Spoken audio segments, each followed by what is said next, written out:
All right. Welcome to the I don't even know what the installment of Coach's Corner is, but we've had so many and they've all been amazing. And I can't thank all of my guests enough for coming in and just sharing an hour with us and telling us all about your story. Jen, you came at the recommendation of Mr. Chris Pryor. Thinking of Chris Pryor, he's one of our attendees. He said, you know who would be really good for this is Jen Winkler. So I'm like, okay. And I reached out to Jen and Jen said yes. So thank you very much. So tell us a little bit about your journey. First of all, what led you to becoming a health coach? Yeah. So, gosh, I always feel like this is a packed question. For myself, it first started with epilepsy. I was diagnosed with epilepsy when I was 12.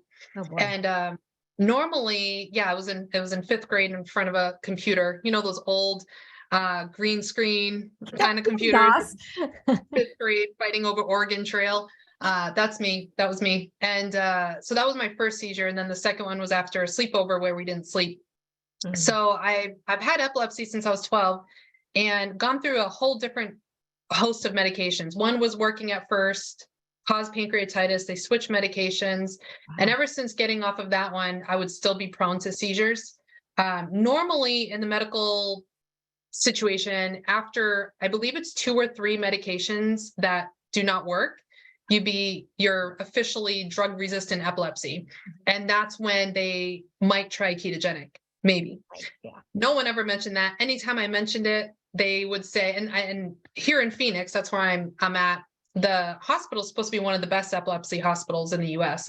When I mentioned it, she's like, I don't know much about it. I know it's for children with epilepsy. So I pushed it away. But the medications just caused horrible panic attacks, anxiety, depression, weight gain. So even with my pregnancy, I gained over 80 pounds. I was going up and down. I would go severe caloric restriction to try and lose it. And I would, but then the insulin resistance that I also had made it worse. So jumping ahead, after having my son in 2016, I gained like 80, 90 pounds with that pregnancy and everything kind of like tripled, all the symptoms. So I just took it in my own hands, watched, my husband and I love documentaries. So we watched The Magic Pill. It was in 2018. Oh, yeah. And that's when let's just start. Let's do it on our own. My husband has colitis also. So he was in a massive flare. He's like, I'll try it. Sure. Let's see. He went into remission within 5 weeks and hasn't had a flare in the past 5 years.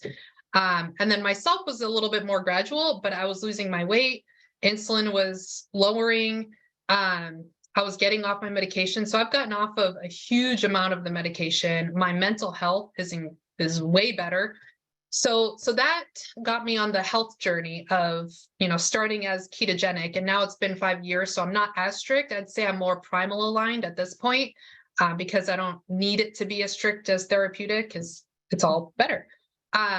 But yeah, when people started seeing me lose my weight and my mental health getting better and being more patient, not freaking out over the littlest things, they started inquiring and asking, hey, how do you do this? What do you do? And so I'd tell them. And then I started hearing about health coaches. It's like, wonder if this is something I could do. Could I make a career out of this? So researched different schools, saw some different ketogenic specific ones, carnivore specific ones. I said, I don't feel like everybody needs to subscribe to those camps. I want something that's just overall. And that's when I came across Primal Health Institute. And I was like, oh, Mark Sisson. Yeah, I read him in the beginning of my ketogenic days. Okay. So, so that's when I started. And I want to say it was 2020, actually, I think it was, or 21 when I started the classes. And I guess that's kind of where the answer to the main question. But yeah, I went through all of that and jumped aboard, and I don't regret 1 minute of it. I feel like this was my ultimate calling since a while ago. Oh my gosh. Okay. So you graduated in 2001, do you think? Is that when you graduated, or 2020? No, 2021. 20 or 21 is when I started the classes. So I graduated both master and certification a year ago in May. Okay. Did you buy them both together?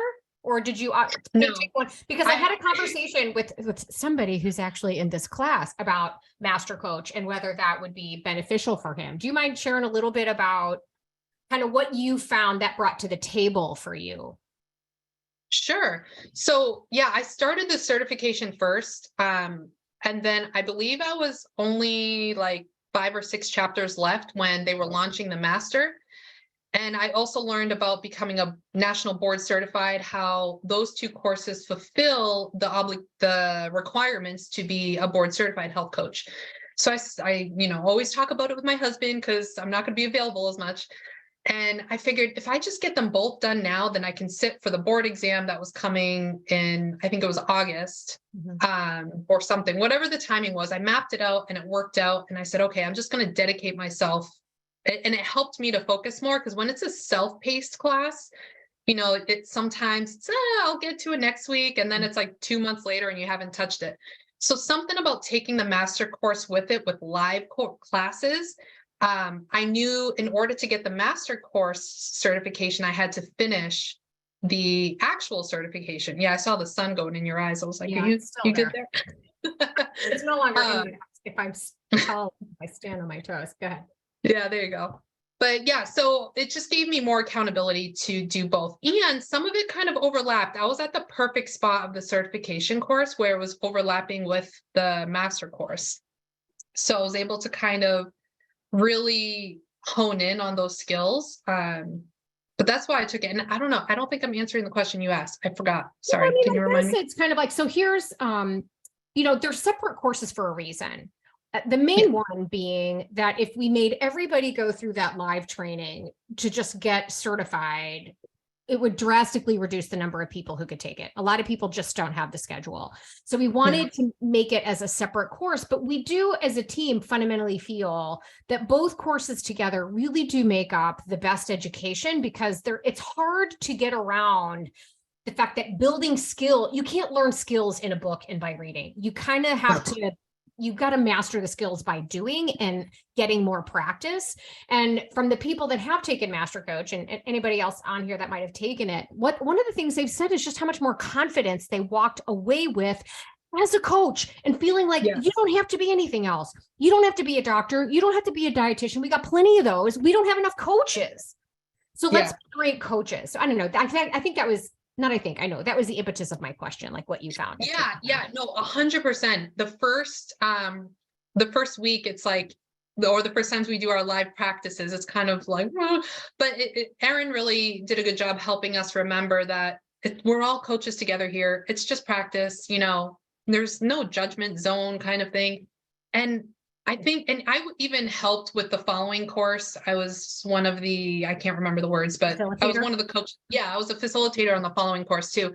And watching people in that one from the beginning to the end, you can literally see their confidence level and even their skills of how to ask questions. Like, that is an actual skill of how do you find the right words and the right questions to ask without it just being a yes or no question, right? To really get granular, like she always says. And I think just that practice, just like any doctor or medical professional would have to do some kind of residency or anything like that to get hands-on and practice. I think that's the equivalent of it for the health coaching, for our atmosphere, is being able to be in a safe environment with other coaches and just bounce things off of each other in practice. I loved it. I didn't regret it at all. Yeah. Yeah. So if you're looking for confidence and to just really practice that skill. And also, I think one of the things someone else told me that I began to identify when I wasn't coaching, that I was having a conversation or going down a path that wasn't coaching. And sometimes that's okay. Sometimes that's entirely appropriate, that the client in the moment needs a piece of information. They need some education. They need something a little bit different than just another question or a reflection or a reframing or what have you. And it's entirely appropriate to do that sometimes, but know you're doing it, rather than get caught going down the rabbit hole of spending your entire coaching session doing nothing but educating your clients and vomiting information all over them, of which 5% they're going to take and do something with.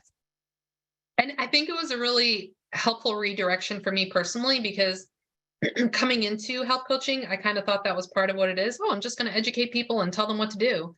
And it really helped me to realize when health coaching, our main goal should be self-efficacy. And that's like the main thing I drive with when I advertise or market is I don't want you to be hooked on me forever. In fact, there was a client today I was telling that with, like, I'm not going to be with you forever. We really need you to become self-efficacious, a self-advocate, all that, so you can own it yourself. And that's my goal with my clients is I mean, I'll educate you till you're blue in the face, but if you can't own it yourself, what use is that? Yeah. The money can be helpful for me, but that's not what my goal is as a health coach. I didn't get in this to get rich. I got in it to help other people feel as good as I felt, changing diet and lifestyle. So. No, I love that. Okay. So you graduated from the programs and you're ready to start your business. Can you tell us what that journey was like for you? Are you an organized person who kind of started this process already and you had everything organized and tell us a little bit about that process for you. You have this funny look on your face, like, yeah, no. Yeah. Well, because I am a super organized person. I'm very type A personality, but I think that got to it can be a positive or a negative thing, So sometimes if you're type A, you have to have everything perfect before you launch. So that was my hurdle to get over to get started. And I think, I mean, I have a good support community and I do a lot on Instagram. So a lot of health coaches that I'm friends with, I would bounce things off of them too. And while I was doing the certification course, I started just group coaching in general. Like, I think it was a carnivore one in specific at that time. And it got my feet a little wet. And then after that, I was like, okay, I'll kind of start one-on-one. I didn't have the legal stuff ready. I didn't have the paperwork ready. I had a very basic client agreement form. It wasn't looked over by a lawyer or anything. It was just very simple. I don't know if that's the best way to go, but I needed to get my feet wet. I needed to get started. So then going through the business sections of the course, I was able to just fine tune things one at a time. Okay, let's get the payment structure a little bit cleaner. Let's get my website up, whatever it looks like, very basic one-page thing. Let's get, and so while I was working with clients, I learned how to fine tune things slowly but surely. And I would say once I graduated in May last year, that's when, I didn't have to take as much time studying, being in the classes. So I really took that time and transferred it over to let's perfect this the best that I can. I didn't have the perfect name that I wanted. I knew it was just something to get going. I've changed it since then. So I've already, even though I was an LLC, I changed it, and it can be a pain sometimes figuring out the legalities of it all, but it's worth it just to get my feet off the ground and moving. So I love it. So you started out group coaching. So interestingly, I kind of did, I had a couple of one-on-one clients, but I started group coaching early too. And Erin and I do agree. It's hard to do group coaching well until you've coached a lot of one-on-one people. So my group coaching got better over time. Really, when I think of my first group, I wasn't really coaching. It was really more classes that had a Q&A and the ability for participants to ask questions and share advice and support each other. And I had a little Facebook group and that kind of thing. And I got better at being able to make it feel more like coaching once I coached more people. But I lived in Illinois and it was safer to do group coaching legally. I could not be accused of giving prescriptive individualized nutrition advice if I was doing a group class, right? A group coaching program. So that was part of it. But I think also, I would love to hear your point as to maybe why you started there. For some reason, it felt a little safer for some reason. I think so too. And I agree. Mine was more of like an educational, talking about how to live this lifestyle. Why is it important? What might be some deficiencies you're having? Like, as far as, common ones, I'm not sleeping well. Okay, well, let's look at that, And so it was more educational than actual health coaching. I didn't know it at the time, but it was, again, it helped my feet to get wet. But it did feel safer, maybe because like there's a number of people in there and there'll always be something to talk about versus one-on-one. Sometimes you might have a client that's like, I don't know what to talk about today, and then you're like, oh, put in the spot where what do we bring up, and there is, like, you think about going to a party when there's a bunch of people together, it's depending on your personality, I guess, there might be less pressure because you don't have to have a huge conversation. You're just kind of standing there listening versus you're meeting up with someone one-on-one. It's okay. Now it's on. Now we have to talk. So I think that's where my mind goes with it. Why group feels a little more comfortable, but that was the only group I did. Since then, I've only been doing one-on-one, and next month is going to be the first time I start back doing, it's actually going to be a real group coaching, like 10 people in my group doing the 12-week program. These are people that want to change, but can't afford the one-on-one. So we're doing something similar, kind of a blend of a group and one-on-one in a sense. So next month will be the first time I launch that one. We'll see how it goes. Oh, I can't wait to hear about that. You know, I do think I think in a lot of ways, group coaching feels safer because we can lean on education a little bit more. We're comfortable there, right? We tend to be comfortable with, like, I feel like I have enough information to help someone. And that's what brings a lot of people to help coaching. You know, I've learned a lot. I want to be able to help others and teach them what I learned and pay that forward. And it gets really frustrating when you're doing that one-on-one and people aren't getting the same results with the same information because they weren't in the place that you were in when you were able to use that information to get started, right? They just, in the stages of change model, they just might not really be where you were. For me, it was utter desperation. I'm sure it was for you, just from a health perspective, literally this, I will do anything mindset, you know? But a lot of people kind of will say that, but it's not really true, you know, or there's too much. They don't have the capacity that some other people have to do more things. So leaning on education feels a little easier and a little safer when you have confidence in some of your knowledge, but maybe not in your coaching skills. And you only get better at coaching by doing. And guys, you don't have to take the master coach course to just get out there and start coaching people. Yeah. Kind of view master coach as like a jump start, like a fast track to building that skill set. But I want to hear about, so you started your first group program, and then tell us about how you got your first couple clients. Because I promised Susan. So Susan sent me an email. Susan, I saw it. She was asking about kind of getting started in the beginning and maybe taking some one-on-one clients at no charge in the beginning to kind of get some practice. And Susan, you can add some more clarity here in the chat if you want, in terms of, you know, did I frame your question properly? But she's really, really excited about just getting going. And so this is what she's thinking of, working with some friends or family or some people one-on-one at no cost, at least for now, while she finishes the course and gets up and running. So yeah, I tried that. That was the first thing I tried, Susan, was I used to work at a church youth ministry. That was my old job. And one of my former teens really needed some help. So she's a mom now and everything. So I offered to her for free and I said, I'll help you. Here's the dilemma with that is there's no investment. What's the investment the person's putting in? So when someone's paying money, they don't want to waste their money. They're going to show up, right? If it's for free, they what are they going to lose out on, right? So I think it just depends on the person. Sometimes I would err on the side of caution for doing something for free, just for the experience.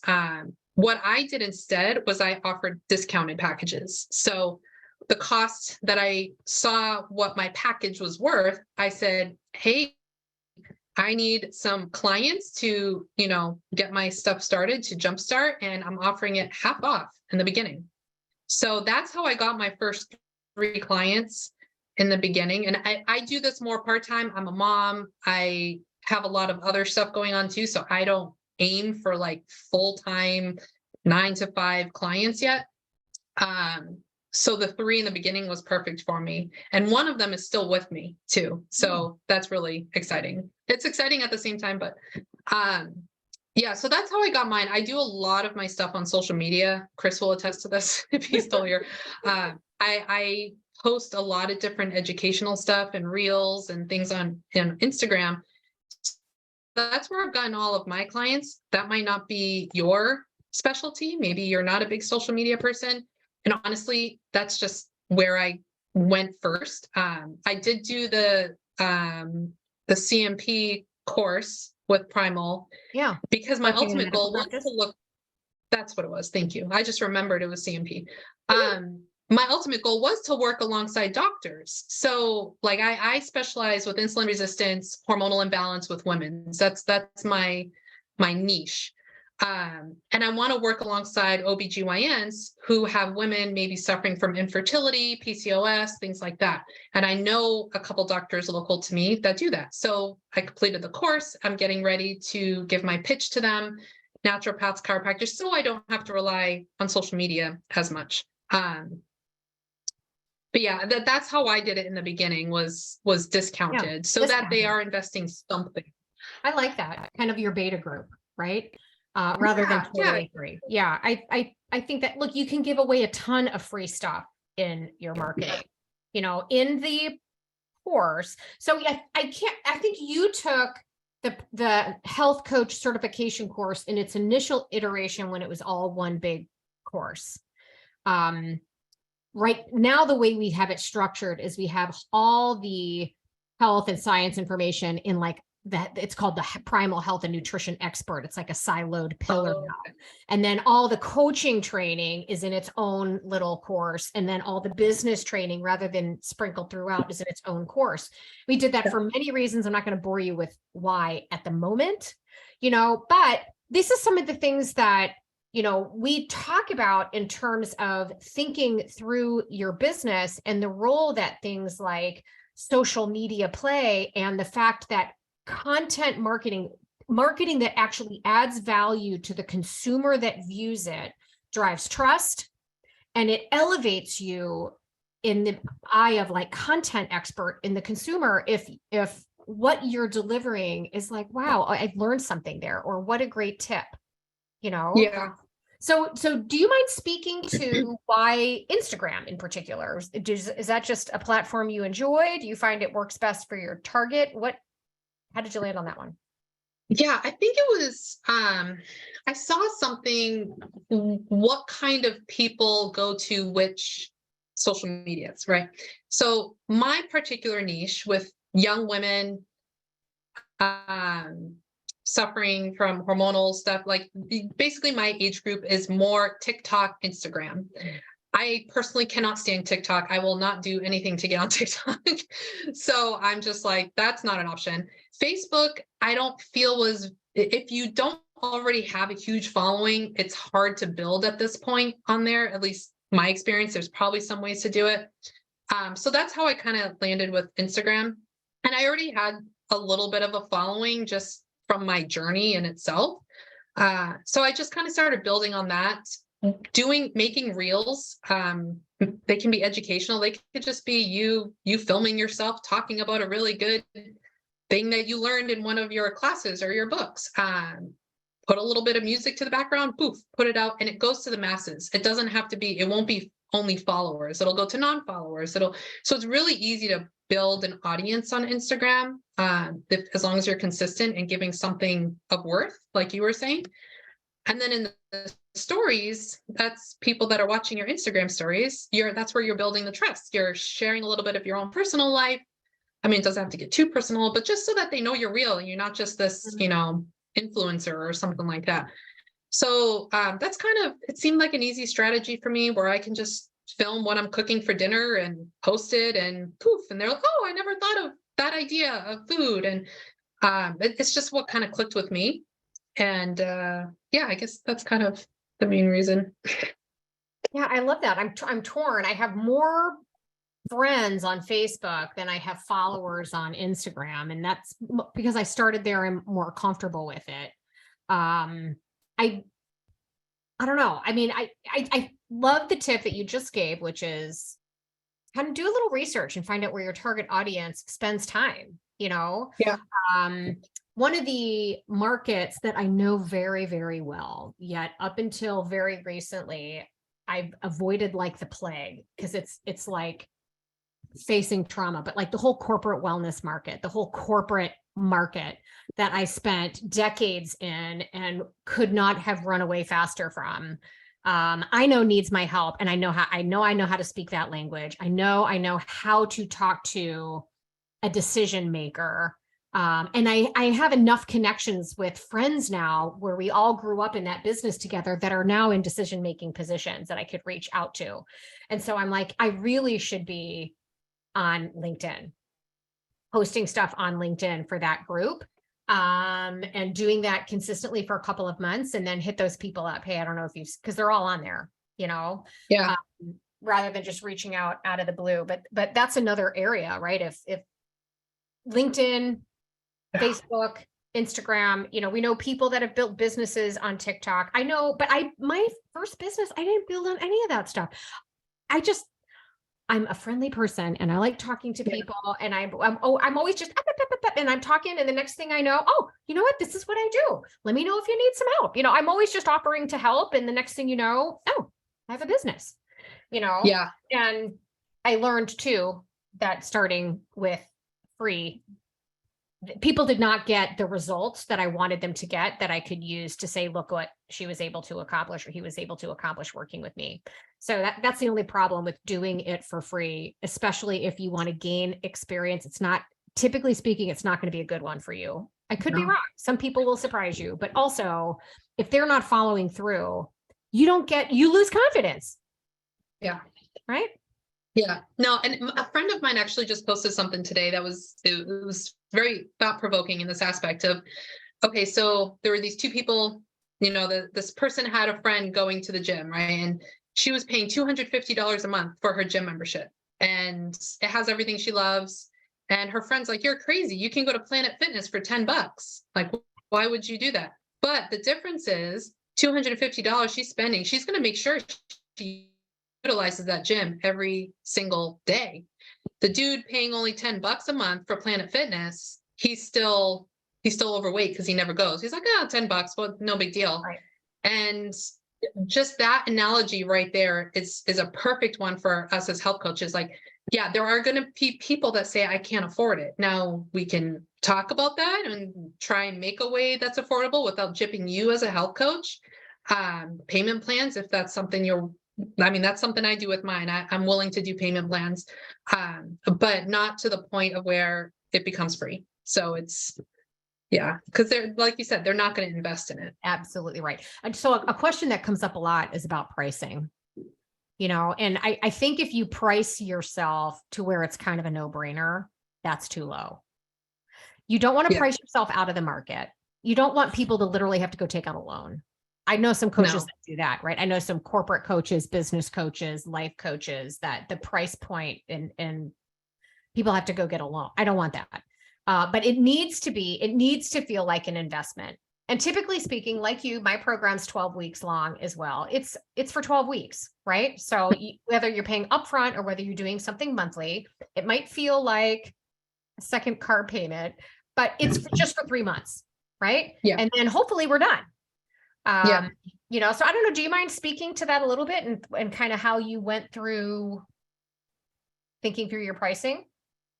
Yeah, sure. So I read, it might have been a Primal Health article that talked about comparing to personal trainers in your area. So I live in Arizona. Personal trainers in my area make between $30 and $50 an hour, I believe it is. So I thought, okay, the personal trainer themselves, $30 to $50 an hour. If I do 12 weeks, what does that come out to? But I am also my own administrator, secretary, marketer, all the other roles too. So putting in, I kind of looked, it's not just about the 30 minutes a week that I spend with the client. It's the time researching their situation. It's the time marketing. It's the time bookkeeping, like all the stuff. So once I kind of added all those hours, how long does it kind of take to do all of that? Creating new programs, right? Like getting ready for new ones. That's when I can't remember the number of hours, but I basically was like, well, let me give or take about an hour each week per client. So I came out to around 1,200 for the 12 weeks, plus of all the certifications I've continued taking. It's not just your basic keto coach kind of person. Like I sat the board certified court, and I passed that. So now I have that title. I've done functional blood chemistry courses.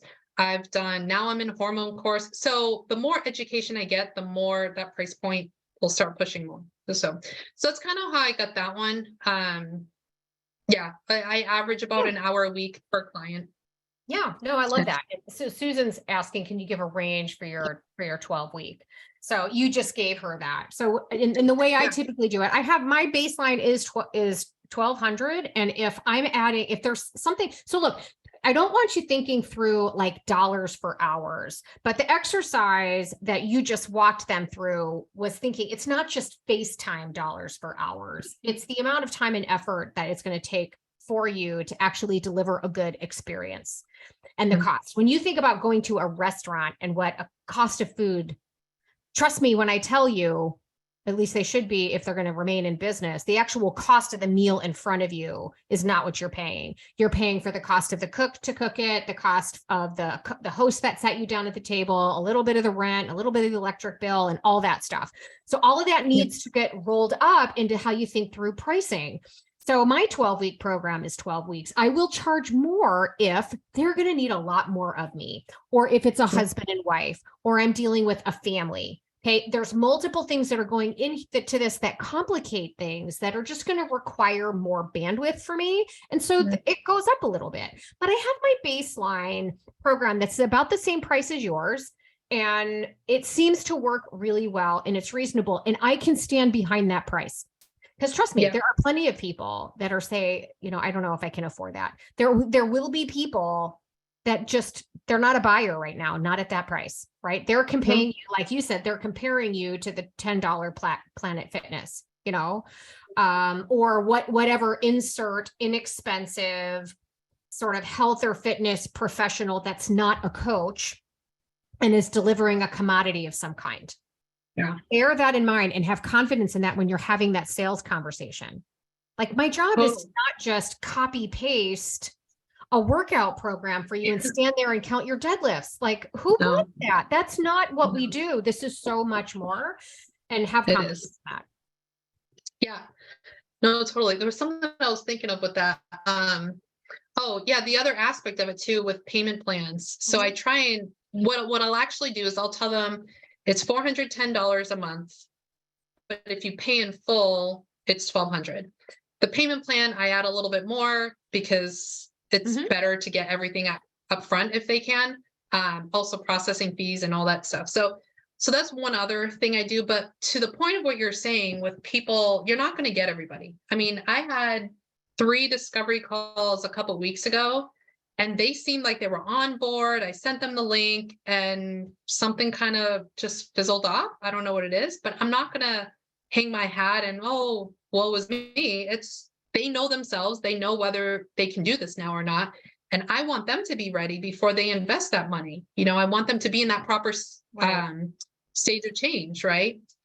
So, and I try to be authentic with that when I'm coming across to people. Like, I don't want to sound like a sales gimmicky person. I'm here for you if you're ready to change and you want a better life, then let's do it. Let's sign on. So exactly. And sometimes, and I find this in my role as admissions director for our school, when I'm having a conversation with people that really are very interested and they kind of just have to hear the price first. I remember our conversation. Yeah. And then I need to go think about it. Completely fine. But a lot of times people can't even equate or understand the value of what you're bringing until they've let that price point settle. And with any luck, because you have their contact information, they're in your email list, they're following you on Instagram, you're doing follow-up stuff. So they're beginning to feel that sense of value ahead of time where they're like, you know what, I'm ready. This is the person for me. I've been unsuccessful doing other things. I'm ready to make this investment. So don't let that initial, either they ghosted you or just sort of said no, dissuade you. They're just not ready yet. They don't have that value in mind yet. They don't know you well enough yet. But they can if you stay with it and you don't let that kind of get you down. No, totally. And I've had a couple clients that months later is when they came back and said, you know what, I think I'm ready now. Now I have the money, or now I have whatever. Because sometimes it's literally just that, like, I just don't have the money. Right. Well, I'm sorry, Kate, let's make a plan on saving the money. Like, you can talk about that off, off. I've done that.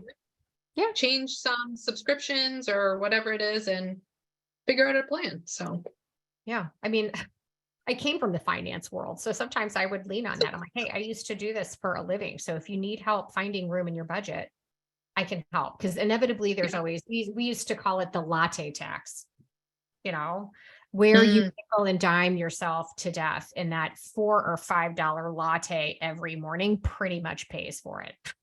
yeah, Pays for a lot of things, all of that it's stuff. so But true. you have to be really comfortable to go there, Yeah. Yeah. And if that will feel really weird for a lot of people. But okay, so I want to dig into your program a little bit more, if you don't mind. So you started off with this group and then you dove into your one-on-one program. Do you mind telling people a little bit about the mechanics of it, how it's delivered, kind of what you're teaching, what platform did you pick, like the nitty-gritty stuff? Yeah. So at first, before I officially finished the certification, I was using Practice Better. I love it. It's a really good HIPAA compliant, if you have to be HIPAA compliant in that arena. And it has the personal messaging on there, so I didn't have to give my cell phone, and everything could be communicated through there. But then when Primal Health came out with PrimalPro, I was like, whoa, all the work is almost completely done. I just have to tweak a few things. And to me, it was really worth the price point. So it's like you get one client signed on and it pays for it, smaller profit, but then you get your next and your next. And my clients have loved it. So people, if you don't know PrimalPro, Primal Health has created a whole 12-week course. And my clients get a 1 to 2 minute lesson every morning, along with an activity that they need to complete by the end of the day. So the beginning stages have create some SMART goals, right? Later, it might be evaluate your pantry, things like that. So they have an activity each day. And then as the program goes along, you have, did I eat sustainable for myself? Did I have movement? Am I prioritizing sleep? And there's one more I'm forgetting that happens later. But they have all that. So I've used PrimalPro and I use it on Coach Catalyst. Coach Catalyst has done a lot to get better since I first started. The fact they have payment on there now is like a huge game changer. So I can create whatever courses I want and have the payment on there, even if it's not connected with Coach Catalyst. So like I also do functional blood chemistry reviews. I look at blood labs aside from the health coaching. Obviously that's out of scope for health coaching. It's the other certification, but they can pay me through Coach Catalyst and then I set it up outside. So everything runs there with payment. Back to the program part, I love it because 30 minutes a week sometimes is not enough for people. Like you said, sometimes you have people demanding more of your time. And with Coach Catalyst, part of my daily routine is I log on to my computer and I check their progress. I see all my clients at a glance, who's been checking off their stuff in the evening, who's eating sustainably, who's not. I let about 2 days go by with some of them if they don't check it off before I chime in. But that gives me a prompt to go into them and say, hey, how are you doing? I see you haven't checked things off. Are you just busy? Do you need my help? What else do you need? And it really gives a step up compared to some other coaches that are just that weekly video chat. So that's a nutshell of how mine works. Is in the beginning, it talks more on food, and then it goes into movement, sleep, stress, gut. It all takes its steps. It also gives good prompting. Some of my clients say, I didn't know that I could have that much to talk about for 12 weeks. But then when they're reading their lessons, they'll come, oh, I read this thing about fasting. I want to talk about that. So it gives some good prompts on what to talk about in the sessions. Yeah, so that's my main one I go to is the 12-week. Sometimes if someone's already experienced in the primal space and just needs accountability, we might do a little bit of a shorter one. And then once they complete the 12 weeks, some clients still need more. So I do what's called a monthly membership where they don't necessarily need to meet every week because they already have all that foundation from the 12 weeks. So we just do 2 meetings a month, and that continually charges automatically every month and until they're ready to cancel. So that's another, like I don't have to put as much effort into them. It's just that accountability factor and still building the self-efficacy. So I have that part as a part of my program as well. I love that. So is that listed then on Coach Catalyst as a separate product that you enroll them in, and it's a different, how much are you charging for that? So that one I do $150. I feel like I could do a little bit more. But that's where it's at for now. It might end up going up, especially since everything's going up. But yeah, I charge $150 for the 2 sessions, and they still have access to the app. So the client gets an app called My Coach. My side is Coach Catalyst. So they still communicate through there.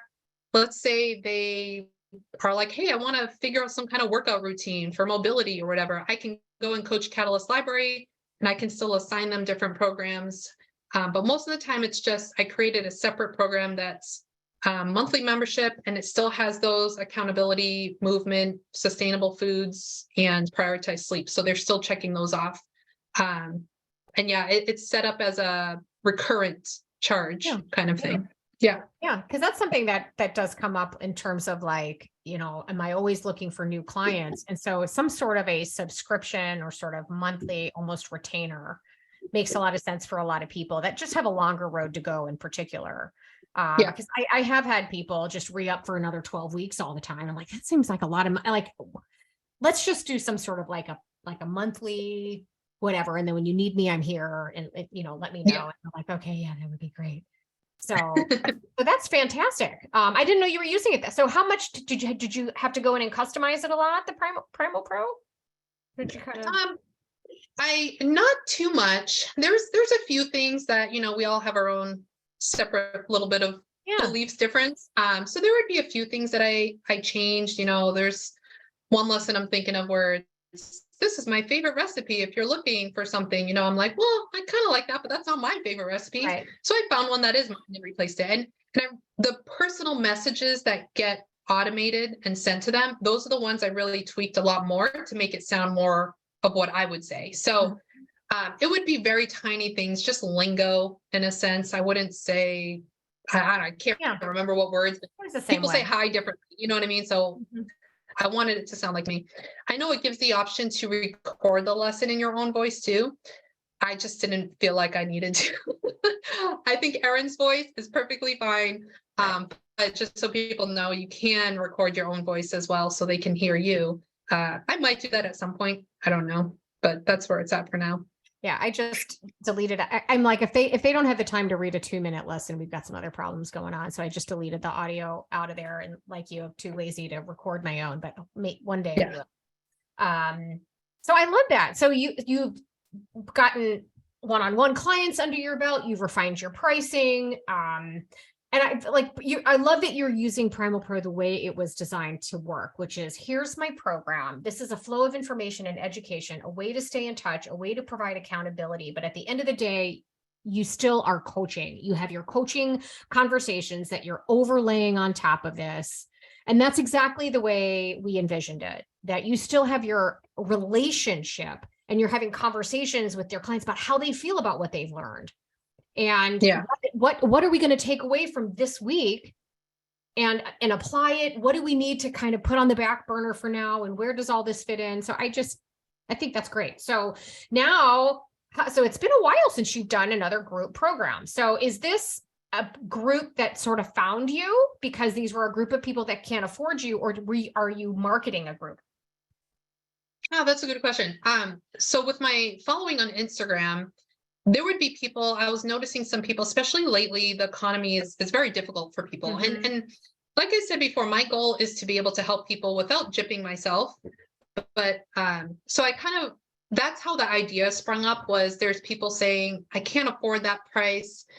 And I'm like, well, what can I do that won't gyp me, but will still give them what they need? And I thought, well, maybe like a small group. So a max of 10 people, so they can still get some one-on-one here and there, but it's not fully dedicated on that. So that's how I came up with the idea of finding the people. I just threw out a poll in my Instagram stories. I pay attention to when I get the most traffic. So weekends I get more traffic. I threw the poll out there. I said, hey, if you've ever been interested in one-on-one coaching and you feel you can't afford it, would you be interested in a 12-week group coaching? And I made sure to specify my niche of helping to balance your blood sugar, reverse insulin resistance, possible weight loss, something like that. So I did a poll in there and gave the options, yes, no, depends on the price. Oh, I did put the price out. I put the price flat out. I was like $600 for the 12 weeks. and I got an overwhelming good response. So I said, okay, now I did my next poll. What days are you available? What times are you available? What time zones are you in? So I could really get the biggest audience that I could. And then I wrote those down, and now I'm just getting all those details worked out. So again, I use Instagram to that. I really do have the goal to reach out more, like you said, like you're talking and you bring up this conversation. My son's in jujitsu. I met a mom yesterday that has PCOS.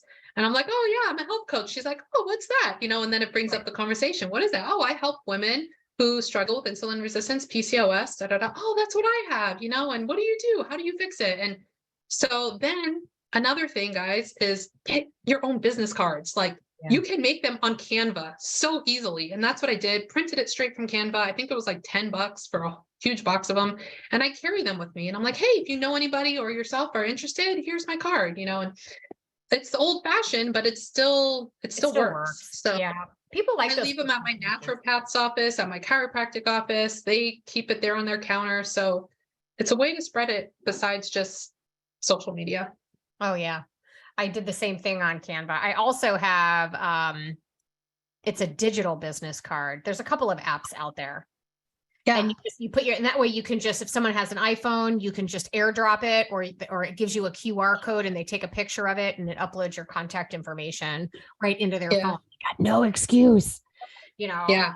And also like those kinds of conversations, it might feel a little bit awkward. Yeah, I'm a health coach. Do you want to work with me? Like, I don't say that. I just, it's like every time I see them, I'm just like on social media, I'm dripping another little like nugget of information. I'm a big fan of the nuggets, these little like info nuggets. Yeah. But then also then the next follow-up is, well, you know what? I have an ebook on my website.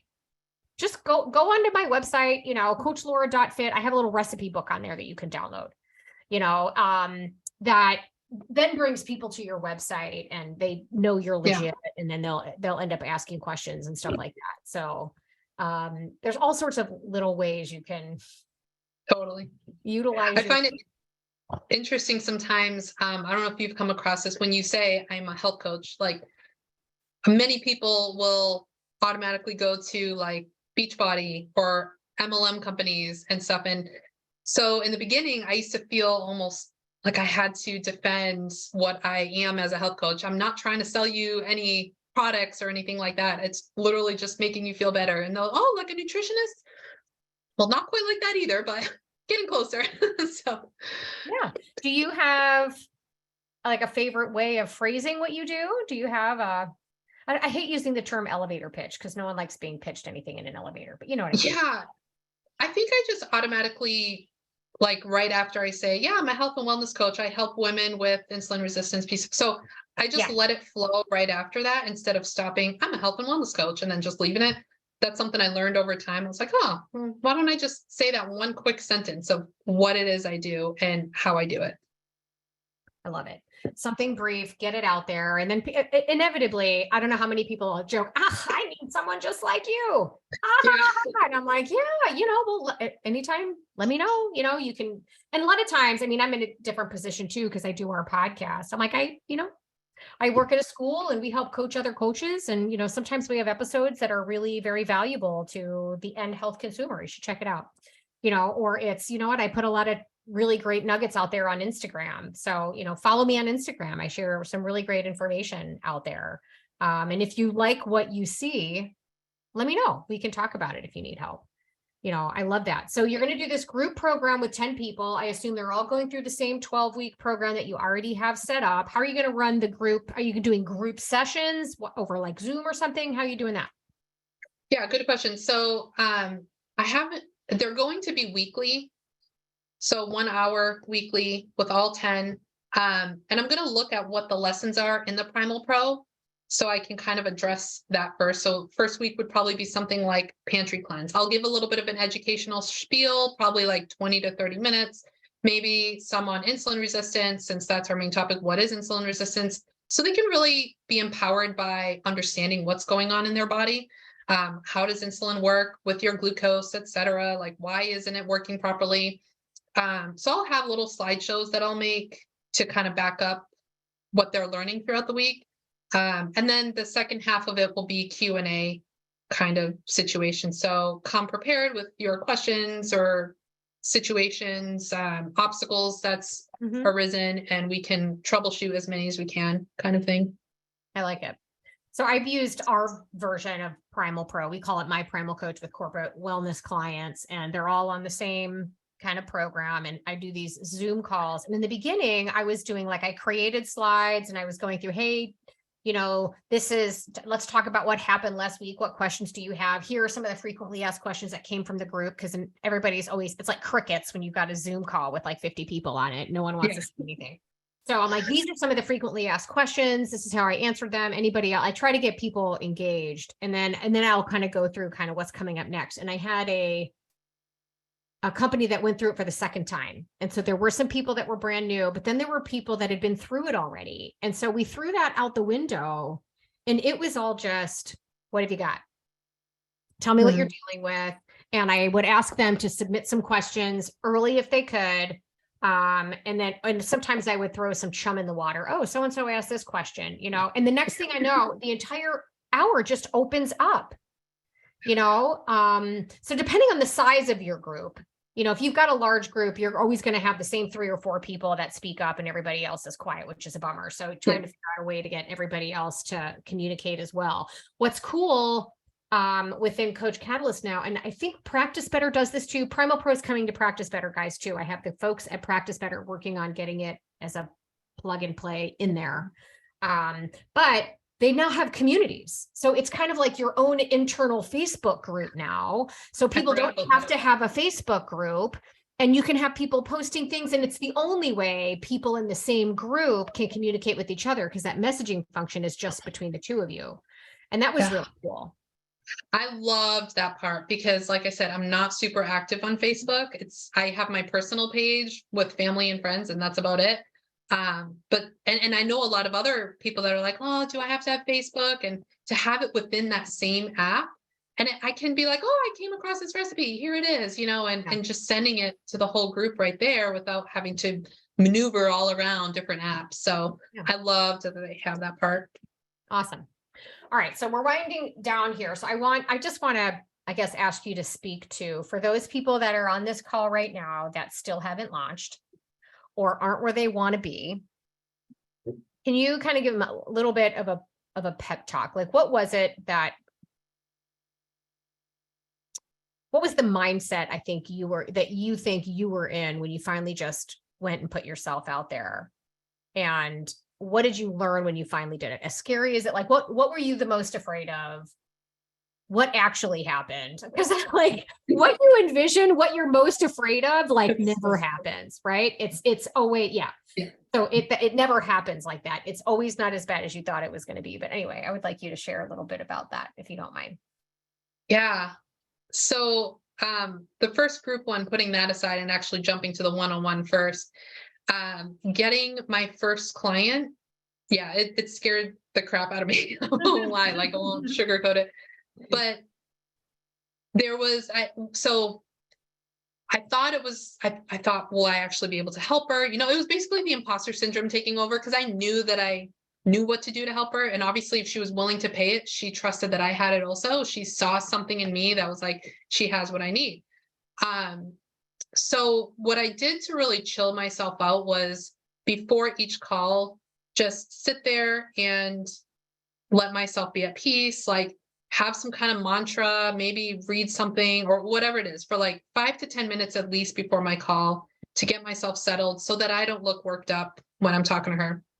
Another big thing I've done, even before health coaching, but with my whole life, is there are going to be things that we don't know. Right. We're not an encyclopedia. We're not Google, right? So times that came up that I didn't know the answer or didn't know what to say, I always responded with, you know what? I'm not really sure what to tell you on this, but I am going to find out for you. And I'll get back to you either in the messages or on the next session. How does that sound to you? I do make sure that they're heard, you know, and, you know, whatever it is, affirming their feelings, their emotions, their questions. But I think just remembering, yes, I won't know everything, and that is okay, was a big weight off my shoulders. So that's what really got me going and realizing, okay, I'm just going to get this going. If I don't start now, when am I going to start? That's the bottom line. Is I invested all this money in the program. I have to do something with it, or it's going to kind of go to the wayside. And if I don't do it now, I'll forget it all. So I think that's really the most motivating part for me was, kind of my own little pep talks. And then having my own community of health coaches, like in the Facebook group, in the Primal Health Facebook group, with the ones that I've met on Instagram, and just really rooting each other on. Because when I would get imposter syndrome, I would talk to them about it. And then when they got it, they talked to me about it. And so we really, knowing that we all go through that, it was just helpful. Yeah, I love that little bit there. We have this enormous private group, students and graduates, and they all are hungry for sort of camaraderie and like collegial relationships with each other. And I've seen a few people attempt to get like mastermind groups started, and they tend to fizzle out. This is such a phenomenal resource, you guys. And I can't even tell you how I think impactful it would be to find a group. You don't need 10 people. You need like 4 of you to get together that hold each other accountable. You meet every week. There's some sort of consequence for not showing up, right? Not necessarily a consequence for not delivering on what you said you were going to do, but a consequence for not showing up, and you can talk through why things didn't get done, but holding each other accountable and holding that safe space. And by the way, it's a great way to practice coaching each other. Yeah. So if you take anything away from this too, go into the Facebook group, whether it's the student group and you need a study buddy and somebody to help hold your feet to the fire to get the stinking course done, or in the graduate group and you need somebody that's going to, I'm going to put my big girl, big boy pants on and actually get out there and do something and challenge each other to do one thing that week that puts you out there. One thing that leads you closer to building a relationship or a partnership or building a client, attracting a client, something. And another thing I did too that was helpful is I found another like-minded health coach that has a recurring group coaching. Yeah. So I just joined her group partially for learning more, but then also just the community. And so there's both other clients, like not just health coaches, obviously there's clients, but then there are a couple other coaches in the group too. And it's just this nice fellowship, like you were saying, to be able to feed off of each other. And I have gotten, like, some of them needed more than group coaching. And there's been 1 or 2 people that were like, hey, Jen, I feel like I resonate with you. Let's do some calls. Okay. So even venturing out in ones like that and investing a little bit more to try and sometimes that kind of helps get a little more comfortable, like, okay, what's another health coach doing? So I can kind of get a little more of an idea. Yeah. Not to theirs, but it just helps with the comfort. No, and I think it just kind of also can help. So it can inform what you like, and that's a really good idea. How can I bring that same feeling or that same benefit, whatever it is you found about, and also inform what you didn't like. I don't like the way that goes, right? There's a lot of stuff that you see on Instagram of influencer type coaches that are just running these group programs that really are not, there's so many people in them. And 1 of 2 things, you're either not it's really all just automated. You're not getting actual coaching from people, or the person who's coaching you is not the influencer, it's somebody else.